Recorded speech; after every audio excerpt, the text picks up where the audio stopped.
Hello everyone and welcome to my channel Miraki YouTube. तो आज की वीडियो में हम कंटिन्यू करेंगे UGC NET public administration June 2019 की जो शिफ्ट है उसके क्वेश्चंस के साथ, जिनको हम सॉल्व करेंगे, उनकी एक्सप्लेनेशन देखेंगे और साथ ही साथ एनालाइज भी करेंगे कि किस यूनिट के कौन कौन से टॉपिक में से क्वेश्चंस आए। तो आइए स्टार्ट करते हैं आज की वीडियो। आज हम डिस्कस करेंगे question number 21 to question number 30 of paper 2, that is the subject paper of public administration. Again questions कैसे करने हैं आपको पता है।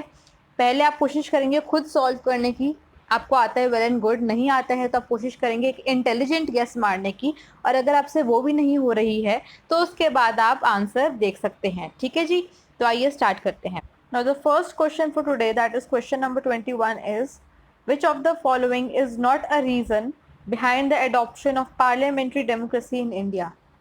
सबको पता है हम इंडिया में पार्लियामेंट्री डेमोक्रेसी जो है वो हमने अडॉप्ट की हुई है।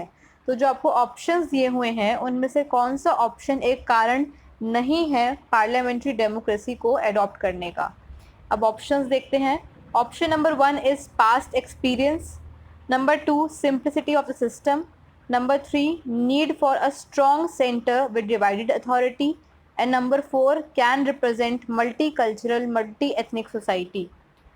अब पास्ट एक्सपीरियंस, इंडिया जो है उसको रूल कर रहे थे ब्रिटिशर्स, और ब्रिटेन में क्या है, पार्लियामेंट्री फॉर्म ऑफ गवर्नमेंट। ठीक है, तो इसलिए हमें थोड़ा सा एक्सपीरियंस था कि पार्लियामेंट्री डेमोक्रेसी किस तरीके से काम करती है as compare to presidential system. Presidential system अगर हम लेके आएंगे तो बिल्कुल ही अलग सिस्टम हो जाएगा, हमें स्टार्टिंग से मतलब बिल्कुल एक्सपीरियंस करना पड़ेगा उसको।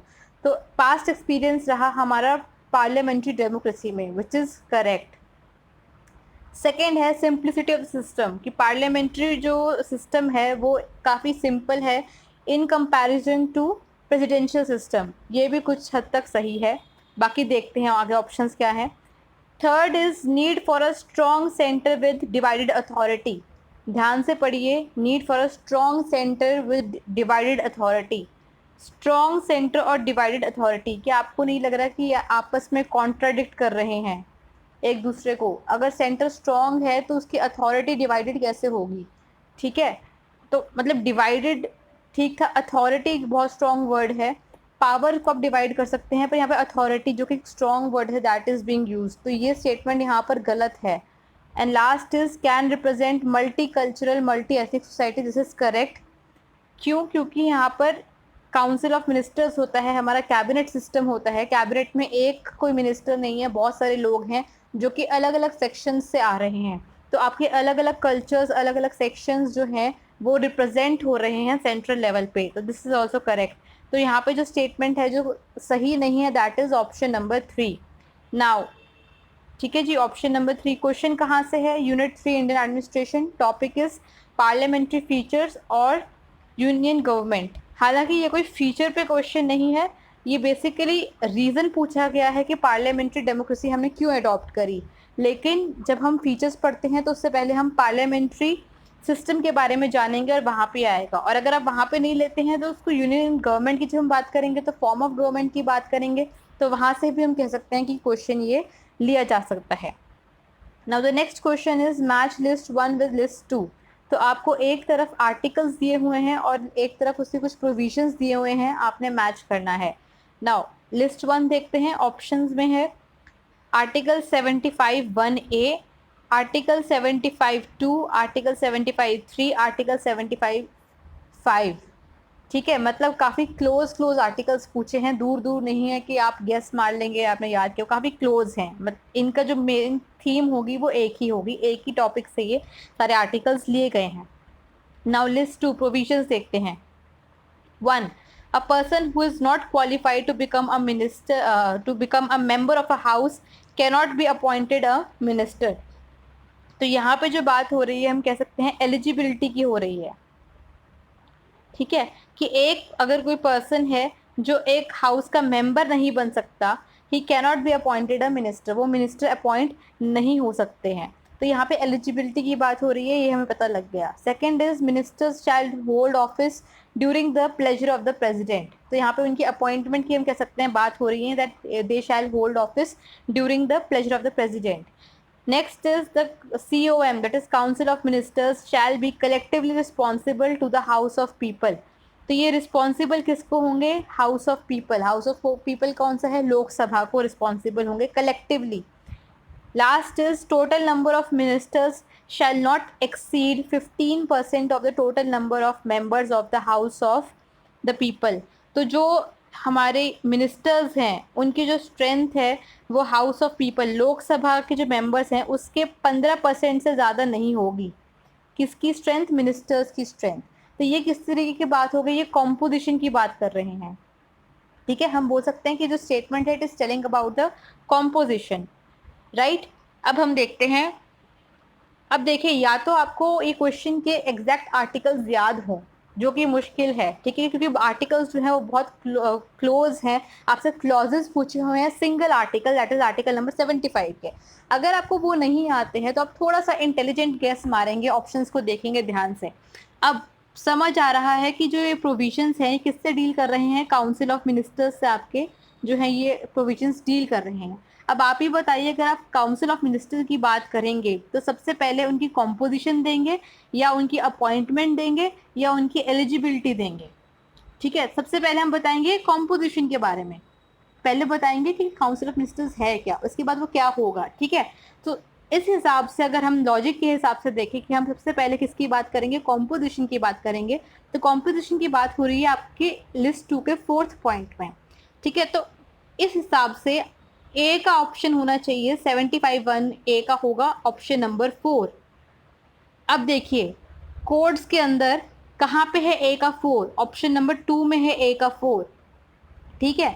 उसके बाद देखते हैं, अगर हम इसी को सही मान के चलें तो बी का है 2, 75 बी का क्या है? Option number 2, minister shell hold office during the pleasure of the president. इसका मतलब ये अपॉइंटमेंट की बात कर रहे हैं, तो हो सकता है ये ठीक हो, क्योंकि पहले कॉम्पोजिशन होगी उसके बाद आपकी अपॉइंटमेंट आएगी। तो बी का 2 अगर हम सही मान लें, अभी हम एज्यूम करके चल रहे हैं, सारे देखते हैं। सी का 3, 75 का 3, the COM shall be collectively responsible to the house of people. ये कुछ कुछ डील कर रहा है उनके रिस्पॉन्सिबिलिटी से या उनके फंक्शन से। तो जो फंक्शंस हैं वो कब आएंगे? वो उनके अपॉइंटमेंट के बाद आएंगे, तभी आप फंक्शंस डिस्कस करेंगे। ये भी हो सकता है ठीक हो। एंड लास्ट है 75 का 5, ये क्या है आपका? एलिजिबिलिटी नहीं है, हम डिसक्वालिफिकेशन कह सकते हैं, नॉट क्वालिफाइड की बात हो रही है, ठीक है जी। तो ये डी का आपका हो जाएगा ऑप्शन नंबर 1, ठीक है। लास्ट में तो हमने देखा सबसे पहले बात हो रही है कॉम्पोजिशन की, उसके बाद आपकी बात हो रही है उनकी अपॉइंटमेंट की, उसके बाद उनके फंक्शन की बात हो रही है, और लास्ट में डिसक्वालिफिकेशन की बात हो रही है। आपको यहाँ थोड़ा सा कन्फ्यूजन हो सकता है लास्ट पॉइंट में कि लास्ट में उनके फंक्शन आएंगे या लास्ट में उनकी एलिजिबिलिटी आएगी। तो अगर यहाँ पे फंक्शन होते तो आपका ऑप्शन होता है यहाँ पर लास्ट में 3, और डी का 3 यहाँ पे है ही नहीं है, ठीक है। अब इसका करेक्ट आंसर भी ऑप्शन नंबर 2 है। क्वेश्चन कहाँ से आया है? Unit 3 Indian administration, topic is council of ministers, and correct answer is option number 2। मुश्किल था, अगर ये क्वेश्चन आपको याद नहीं है तो ये मैंने आपको एक लॉजिकली बताया है कि इंटेलिजेंट गेस से आप कैसे इसको क्वेश्चन को सॉल्व कर सकते हैं। अगर आप कोई भी टॉपिक देखें, फॉर एग्जांपल अगर आपने 73rd 74th अमेंडमेंट पढ़ी हो जिसमें हम पंचायत एंड म्यूनिसिपैलिटीज़ की बात करते हैं, तो सबसे पहले हम उसकी कॉम्पोजिशन की बात करेंगे, उसके बाद हम एलिजिबिलिटी डिस्क्वालिफिकेशन फंक्शन में आएंगे, राइट। यही यहाँ पे फॉलो हुआ है। थोड़ा सा कंफ्यूजन हो सकता था आपको फर्स्ट स्टेटमेंट जो है यहाँ पे उसकी नॉट क्वालिफाइड को लेकर, लेकिन वो हमें ऑप्शंस दे रखे हैं, तो इस तरीके से आप इस क्वेश्चन को सॉल्व कर सकते हैं, राइट। तो coming to the next question is which of the following constituent amendments has given voting rights to members of the legislative assembly of the union territory of the Puducherry to elect the president. अब जब president के elections हम पढ़ते हैं तो हम देखते हैं कि स्टेट्स के साथ साथ 2 यूनियन टेरिटरी के जो लेजिस्लेटिव असेंबलीज हैं उनके इलेक्टेड मेंबर्स भी इलेक्ट करते हैं प्रेसिडेंट को, ठीक है। कौन कौन सी टेरिटरीज हैं? वो पुडुचेरी एंड दिल्ली। इनकी लेजिस्लेटिव असेंबली के इलेक्टेड मेंबर्स जो हैं वो भी रोल प्ले करते हैं इलेक्शन ऑफ प्रेसिडेंट में। क्वेश्चन क्या पूछ रहे हैं कि कौन से इनमें से कॉन्स्टिट्यूशनल अमेंडमेंट है जिन्होंने वोटिंग राइट्स दिए हैं यूनियन टेरिटरी ऑफ पुडुचेरी के जो मेंबर्स हैं लेजिस्लेटिव असेंबली के, उनको कि वो प्रेसिडेंट को इलेक्ट करें। तो फैक्चुअल क्वेश्चन है बेसिकली, ठीक है। तो हमें देखना है कि इसका आंसर अब क्या होगा। नाउ अगर आपको आता है वेल एंड गुड, वरना मैं आपको बता रही हूँ कि ये जो हमारे अमेंडमेंट्स हैं कौन कौन से किस किस चीज़ से जो है वो डील करती है। हाँ जी, तो 68 अमेंडमेंट की अगर बात करें हम, तो ये 1991 में आई थी, ठीक है, और ये थी for extending president rule in Punjab up to total period of 5 year. तो 5 साल के लिए पंजाब के अंदर जो प्रेसिडेंट का रूल चला था उससे रिगार्डिंग है 68 अमेंडमेंट जो कि आई 1991 में। नाउ 69th अमेंडमेंट डील करती है यूनियन टेरिटरी ऑफ दिल्ली से। यहाँ पर उन्होंने क्या करा, यूटीएफ जो ये दिल्ली है, यूनियन टेरिटरी ऑफ दिल्ली को इसका नाम बदल के कर दिया NCT of Delhi, national capital territory of Delhi. और साथ ही साथ इन्होंने प्रोविजंस दिए कि यहाँ पे जो है लेजिस्लेटिव असेंबली होगी, काउंसिल ऑफ मिनिस्टर्स होंगे, यहाँ का जो एडमिनिस्ट्रेटर होगा उनको लेफ्टिनेंट गवर्नर कहा जाएगा। तो ये सारे जो और भी काफ़ी सारे प्रोविजंस हैं, ये सारे डील करते हैं किससे, 69th अमेंडमेंट से, ठीक है। ये भी कब आई, 1991 के अंदर ही आपकी 69th amendment I. National capital territory of Delhi बन गई का किससे, यूटी ऑफ दिल्ली से।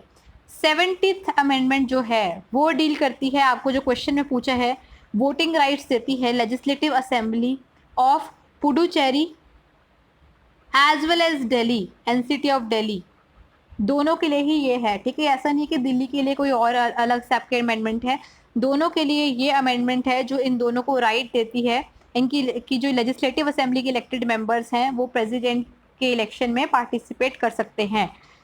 जो हमारी अगर हम कॉन्स्टिट्यूशन की वर्डिंग पढ़ें, वहाँ पर स्टेट्स ही लिखा है, legislative assembly elected member of legislative assemblies of states he mentioned है, पर वहाँ पे लिखा है कि यहाँ पर स्टेट्स के अंदर पुडुचेरी और national capital territory of Delhi भी आएंगे, ठीक है जी। Now last is 71st amendment, ये आई थी 1992 के अंदर। 70th अमेंडमेंट भी आपके 1992 में आई और ये वाली भी आई। इसने क्या करा, आपका जो 8th शेड्यूल है ऑफिशियल लैंग्वेजेस का, उसके अंदर ऐड कर दी 3 लैंग्वेजेस, कोंकणी, मणिपुरी और Nepali.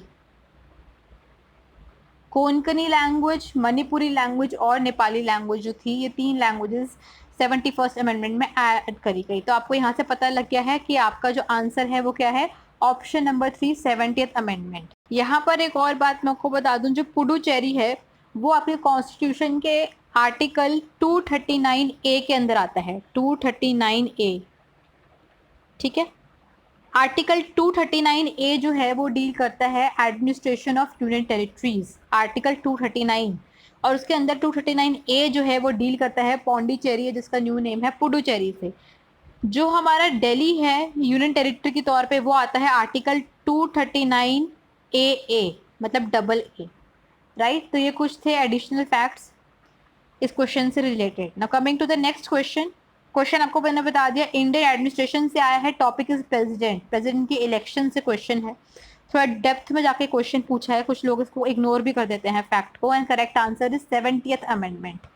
Now next question is which among the following is or are not appointed by the president particularly by warrant under his hand and seal. तो इनमें से जो हमें ऑप्शंस हैं, कौन से ऐसे ऑफिशियल हैं जो प्रेसिडेंट के द्वारा अपॉइंट नहीं किए जाते हैं with special regard to warrant under his hand and seal. Options क्या हैं, 1 controller and auditor general of India, जिसको हम CAG बोलते हैं, 2nd chief election commissioner, 3rd is chief justice of India and 4th is जजेस of supreme court. ये solve करने से पहले आपको पता होना चाहिए what is the meaning of warrant under his hand and seal. मतलब ये है कि जब उनकी अपॉइंटमेंट होगी, जिस भी ऑफिशियल की हम बात कर रहे हैं, तो वहाँ पे प्रेसिडेंट खुद अपने हाथ से साइन करेंगे और उनकी सील लगी होगी, उनकी स्टैंप लगी होगी खुद, ठीक है। मतलब पर्सनली प्रेसिडेंट जो है वो साइन करेंगे। ऐसे बहुत सारे ऑफिशियल्स हैं जिनकी अपॉइंटमेंट करते हैं प्रेसिडेंट, पर वो किसी और को ऑथराइज कर देते हैं कि वो उनकी जगह साइन कर दे अपॉइंटमेंट लेटर के ऊपर, राइट। तो warrant under his hand and seal का मतलब है कि खुद जो प्रेसिडेंट है वो अपने हाथों से वहाँ पर साइन करेंगे और उनकी सील लगी होगी जो भी अपॉइंटमेंट लेटर होगा उसके ऊपर। तो ऑप्शन है controller and auditor general of India, इनके ऊपर जो प्रेसिडेंट है वो साइन करते हैं। 2nd is chief election commissioner, इन पे नहीं करते हैं। चीफ जस्टिस ऑफ इंडिया और लास्ट है जजेस ऑफ सुप्रीम कोर्ट। अगर चीफ जस्टिस पे करेंगे तो ऑब्वियसली जजेस ऑफ सुप्रीम कोर्ट पे भी करेंगे, तो इसमें तो कोई कंफ्यूजन आपको होना ही नहीं चाहिए था। ठीक है जी, तो इसका आंसर हो गया option number 2, chief election commissioner. अब यहाँ पे याद रखना है, इसका मतलब ये नहीं है कि चीफ इलेक्शन कमिश्नर को प्रेसिडेंट अपॉइंट नहीं करते, वही अपॉइंट करते हैं, but not under his, not by warrant under his hand and seal, right. तो क्वेश्चन कहाँ से है, Indian administration, topic is election commission, और ऑप्शन आपका हो गया answer number 2। Now next question is, as per the provisions of Constitution 99th Amendment Act 2014, who among the following was or were not to be a member of the proposed National Judicial Appointments Commission? तो ये एक amendment हुई 2014 के अंदर, जिसके अंदर कहा गया कि एक नेशनल जुडिशियल अपॉइंटमेंट्स कमीशन बनाया जाएगा, ठीक है, जिसको शॉर्ट में बोला गया NJAC। किस क्या काम था इसका, कि हायर लेवल ऑफ जुडिशरी जो है, कोर्ट्स हैं, उनके उसके अंदर अपॉइंटमेंट ऑफ जजेस as well as transfer of जजेस कैसे करनी है, इस कमीशन ने डिसाइड करना था। ठीक है, अपॉइंटमेंट से डील करनी थी, ट्रांसफ़र से डील करनी थी जजेस के at higher level of judiciary, high court, supreme court से लेकर। तो अब हमें बताना है कि जो कमीशन था उसकी कॉम्पोजिशन में से क्वेश्चन आया है कि इनमें से कौन है जो उसकी कॉम्पोजिशन में नहीं आएगा। तो first is chief justice of India, second is 2 senior most chief justice of state high courts, option number 3 is the union minister of law and justice, and fourth is 2 eminent persons to be nominated by a committee. ध्यान से options पढ़ेंगे, answer आपका जो है options में ही छिपा हुआ है। अगर आपको आता है वेल एंड गुड, नहीं आता है तो आप में एक इंटेलिजेंट गेस जो है वो मार सकते हैं। Now chief justice of India, सबसे बड़े जो है चीफ जस्टिस, वो तो होंगे ही होंगे, तो इसमें तो कोई डाउट ही नहीं है, ये तो आएंगे। सेकंड है 2 senior most chief justice of state high courts, जो स्टेट के हाई कोर्ट्स होते हैं उनके सबसे 2 बड़े चीफ जस्टिस। अब आप खुद सोचिए। Number 3 union minister of law and justice, हो सकता है, नहीं भी हो सकता। 2 eminent persons to be nominated by a committee, ये लग रहा है कि हो सकता है। अब I am telling you the answer is 2 senior most chief justice of state high courts.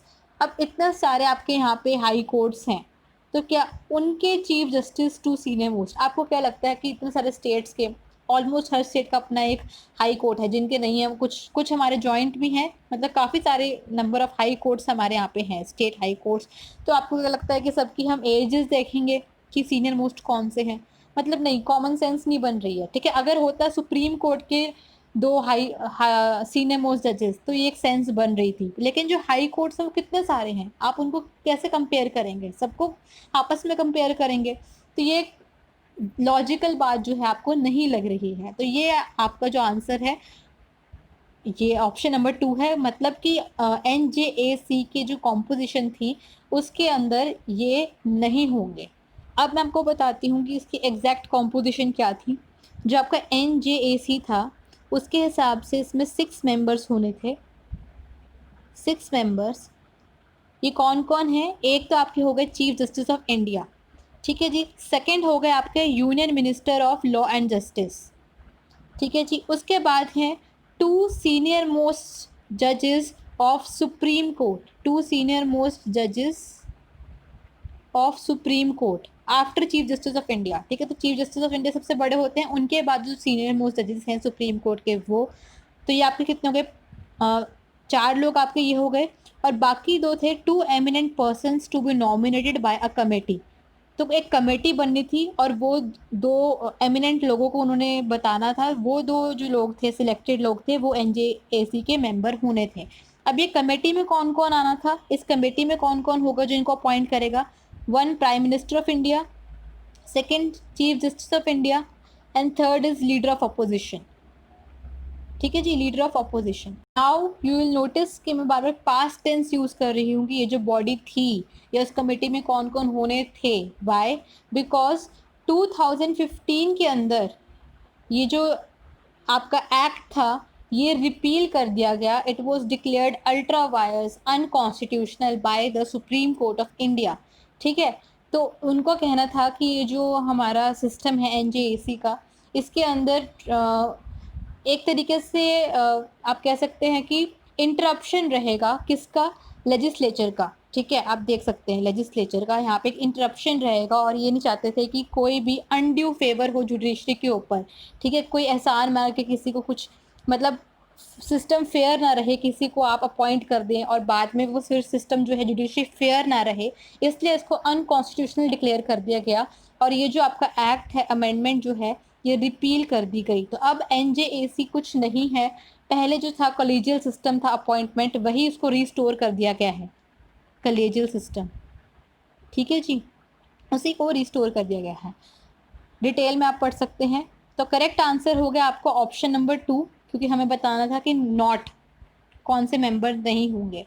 Question कहाँ से है, unit 3 Indian administration, topic is judiciary.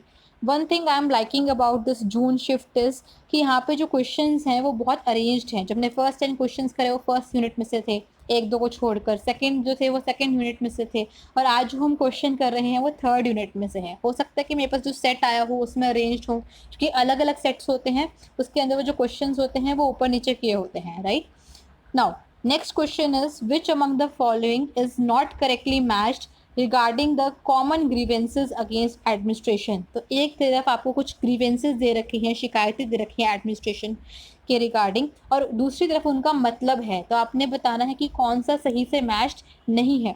First is mall administration, और इधर दे रखा है inefficiency in achieving the targets.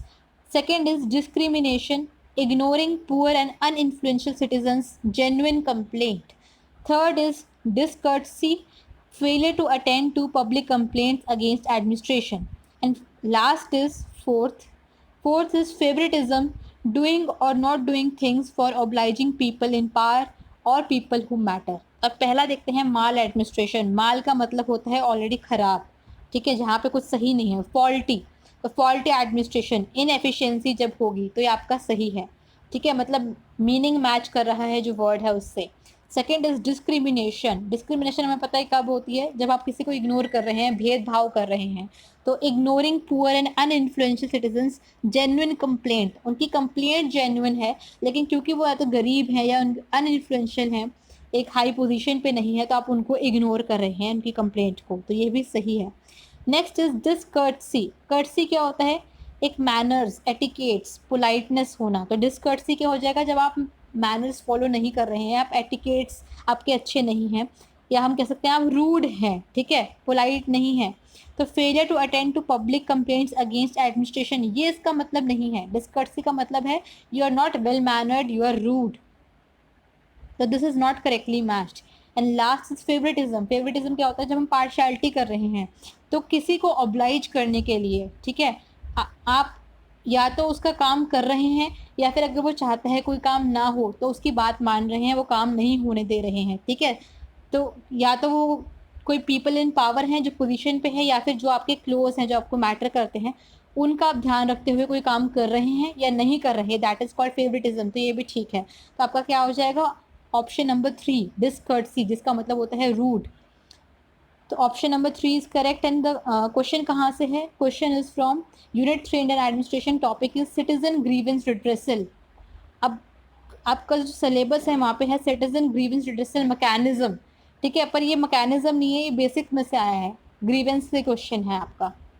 Next is the financial aspect of inter governmental relation is known as. Inter governmental relation जो आपके होते हैं उसका फाइनेंशियल एस्पेक्ट को हम क्या कहते हैं। सिंपल से अगर मैं बोलूँ तो फाइनेंशियल रिलेशंस जो कि इंटर गवर्नमेंटल लेवल पे होंगे उनको क्या कहते हैं। ऑप्शंस है asymmetric federalism, second is fiscal federalism, third is quasi federalism, and fourth is cooperative federalism. तो फेडरलिज्म तो हर जगह ही आ रहा है क्योंकि हम लेवल्स ऑफ गवर्नमेंट की बात कर रहे हैं। अब फाइनेंशियल देखना है हमने, फाइनेंशियल किस में आ रहा है, क्या एसिमेट्रिक में फाइनेंशियल आ रहा है, नहीं। फिस्कल में आ रहा है, यस। क्वाजाई में आ रहा है, नहीं। क्वाजाई का मतलब होता है पार्शियल। कोऑपरेटिव में आ रहा है, नहीं। तो आपका आंसर क्या हो जाएगा, ऑप्शन नंबर 2 फिस्कल फेडरलिज्म। फिस्क मैंने आपको बताया था जो मतलब है वो ट्रेजरी, गवर्नमेंट ट्रेजरी को हम फिस्क कहते हैं, ठीक है जी। तो आपका आंसर हो गया ऑप्शन नंबर 2। तो क्वेश्चन कहाँ से है, unit 3 Indian administration, topic is union state relation. बहुत डायरेक्ट क्वेश्चन है, मतलब बिल्कुल ही कुछ पूछा ही नहीं, दिमाग लगाना ही नहीं था यहाँ पर। Now next is which of the following statement is not correct about the NITI Aayog. तो नीति आयोग से संबंधित जो आपको स्टेटमेंट्स दी हैं कौन सी सही नहीं है। Option number 1, it was setup by the cabinet resolution of 1 जनवरी 2015। सही है स्टेटमेंट, पता ही है सबको, बहुत कॉमन, इससे पहले भी दिसंबर में क्वेश्चंस आए हैं, हम कर चुके हैं। Second, its ideological roots can be found in Mahatma Gandhi's urge for constant development। तो ये स्टेटमेंट हम सही बोल सकते हैं क्योंकि महात्मा गांधी कांस्टेंट डेवलपमेंट की बात कर रहे थे, तो वहाँ से हम जो आइडियोलॉजी है कनेक्ट कर सकते हैं महात्मा गांधी जी के साथ, right. Next is it was the outcome of India's preference for the free market strategy. तो इंडिया की जो प्रेफरेंस रहती है फ्री मार्केट स्ट्रैटेजी, उसका भी एक आउटकम है, उसको प्रमोट करने का, उसको प्रेफरेंस देने का। तो ये भी सही हो सकता है। क्यों सही हो सकता है? बिकॉज जब हम नीति आयोग की बात करते हैं, अगर आप इसकी वेबसाइट पे जाकर इसके ऑब्जेक्टिव्स देखेंगे तो ये दो चीज़ों को प्रमोट करता है। एक है कोऑपरेटिव फेडरलिज्म, ठीक है, और दूसरा है कम्पिटिटिव फेडरलिज्म। तो कंपटीशन भी मेंटेन कर रहा है बिटवीन ये स्टेट्स, ठीक है। और कंपटीशन इकोनॉमिक कंपटीशन भी हो सकता है और तरीके का कंपटीशन भी हो सकता है, ठीक है। तो इस तरीके से हम बोल सकते हैं कि this option is correct. Last is it supports a post colonial डिलिजिज्म state. Now what is the meaning of डिलिजिज्म स्टेट? डिलिजिज्म स्टेट का मतलब होता है वो स्टेट जो कंट्रोल करना चाह रहा है इकोनॉमी और सोशल मैटर्स के ऊपर, ठीक है। वो स्टेट जो अपना कंट्रोल को इंक्रीज करना चाह रहा है, स्ट्रॉन्ग करना चाह रहा है, फिर वो चाहे स्टेट की इकोनॉमिक मैटर्स हों या फिर सोशल मैटर्स हों। तो इस टाइम के ऊपर हम 21st सेंचुरी के अंदर ऐसा कुछ भी प्रमोट नहीं करेंगे जो स्टेट का जो रोल है, जो उसका कंट्रोल है वो इंक्रीज कर रहा है। तो ये तो स्टेटमेंट कम्प्लीटली रॉन्ग है, ठीक है। तो ये स्टेटमेंट आपकी सही नहीं है, बाकी स्टेटमेंट्स आपकी सही हैं। तो आपको ये स्टेटमेंट्स याद रहनी चाहिए नीति आयोग के बारे में, क्योंकि कुछ स्टेटमेंट्स में आपको डाउट हो सकता है, जैसे आपको स्टेटमेंट नंबर 3 में डाउट हो सकता है। पर अब आपने क्वेश्चन कर लिया है तो यही हमारा बेनिफिट होता है प्रीवियस क्वेश्चन करने का। अब आगे अगर ये स्टेटमेंट आएगी तो आपको पता होगा कि ये स्टेटमेंट सही है और कौन सी स्टेटमेंट गलत है, राइट। तो ऑप्शन नंबर क्वेश्चन कहाँ से है? नीति आयोग यूनिट 3 में से, और आपका स्टेटमेंट नंबर 4 जो है वो आपका आंसर है। Now question number 29, the government of India authorized the Central Vigilance Commission or the CVC as designated agency to receive written complaints for the disclosure on any allegation of misuse of office from whistleblowers through। Question को समझेंगे। Question क्या कह रहा है कि government of India जो है उसने सीवीसी को ऑथराइज किया हुआ है डेजिग्नेटेड एजेंसी की तरह, मतलब सीवीसी के पास पावर है कंप्लेंट्स रिसीव करने की। किसके रिगार्डिंग? अगर कोई विसल ब्लोअर जो है वो मिस यूज़ करते हैं, ठीक है, अपनी पोजीशन को, पावर को, और उसके अगेंस्ट कोई एलिगेशन है, ठीक है, डिस्क्लोजर है, तो वो कंप्लेंट कौन रिसीव करेगा? सीवीसी रिसीव करेगा। ये पावर जो है गवर्नमेंट ऑफ इंडिया ने कैसे दी सीवीसी को? एक ऑर्डिनेंस के through the, option number 1। Second, an act of parliament, इसके लिए कोई एक्ट बनाया गया। Third, a resolution of government of India, GOI जो गवर्नमेंट ऑफ इंडिया की रेजोल्यूशन हुई। फोर्थ, नीति आयोग की रेजोल्यूशन, ठीक है। तो अब नीति आयोग जो है बहुत लेट बना है, 2015 के अंदर बना है, जबकि ये जो प्रोविजन है बहुत पुराना है। तो ये तो आपका ऑप्शन सीधा ही गलत हो गया, ठीक है। वैसे ही क्वेश्चन जो है फैक्चुअल है बिल्कुल, ठीक है। तो अब आपको बता रही हूँ जो ये हमारी resolution, answer resolution of government of India है, मेरे मुंह से आंसर ही निकल गया है, ऑप्शन नंबर 3।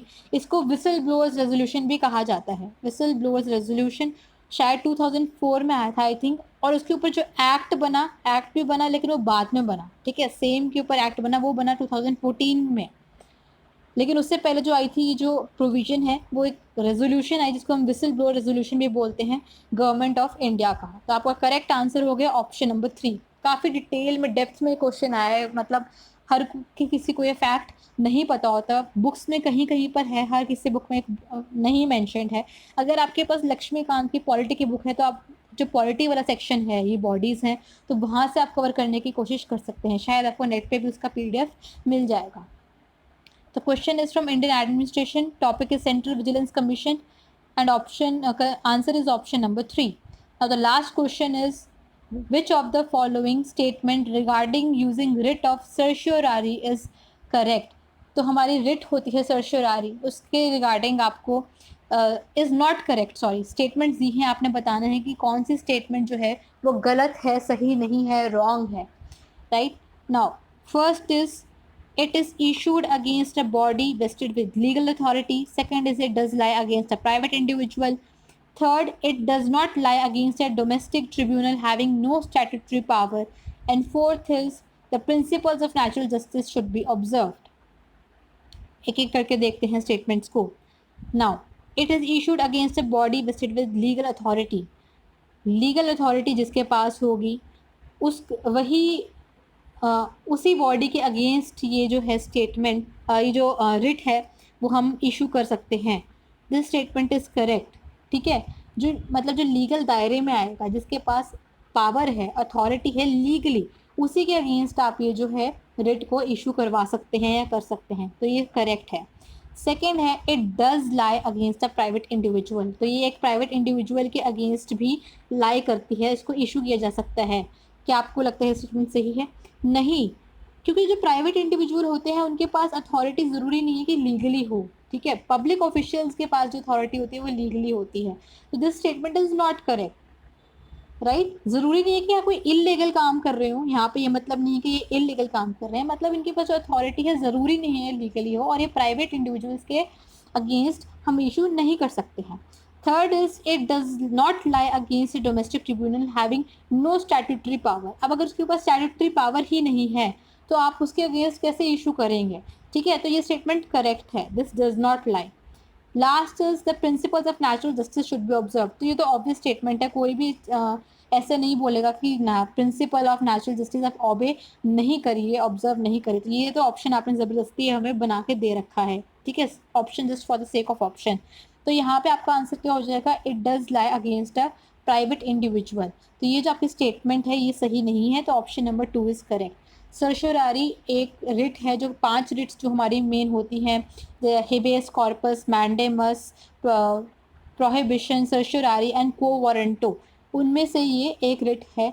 ठीक है, सुप्रीम कोर्ट इसको इशू कर सकता है under article 32 and supreme high court can issue under article 226. तो क्वेश्चन कहाँ से है? Question is from unit 3 Indian administration. Topic is judiciary, right. Judiciary से क्वेश्चन है. जब हम सुप्रीम कोर्ट पढ़ते हैं, हाई कोर्ट पढ़ते हैं, तो वहाँ पे उनकी रिट्स इशू करने की पावर आती है, वहाँ से क्वेश्चन है आपका. And the correct answer is option number 2. तो ये थे आज के 10 क्वेश्चन. अगर हम एनालिसिस की बात करें तो हमने देखा सारे के सारे जो 10 क्वेश्चन हैं वो इंडियन एडमिनिस्ट्रेशन से आए थे. ज़्यादातर क्वेश्चन जो थे थोड़े से डेप्थ में से थे, 2-3 को छोड़ के जो बहुत सिंपल थे. मतलब ढूंढ के क्वेश्चन जो है हम कह सकते हैं डाल सकते हैं, जो नॉर्मली लोग इग्नोर कर देते हैं. कौन सी कॉन्स्टिट्यूशनल अमेंडमेंट है, कौन सा आर्टिकल है. ठीक है, तो वहाँ से आपके जो क्वेश्चन हैं ये पूछे गए थे. So that's it for today. Thank you so much for watching. अगर आपको वीडियो अच्छी लगी हो तो प्लीज़ इसको लाइक करें, शेयर करें और सब्सक्राइब करें मेराकी यूट्यूब को. कल हम फिर मिलेंगे नेक्स्ट 10 क्वेश्चंस के साथ. Till then stay tuned.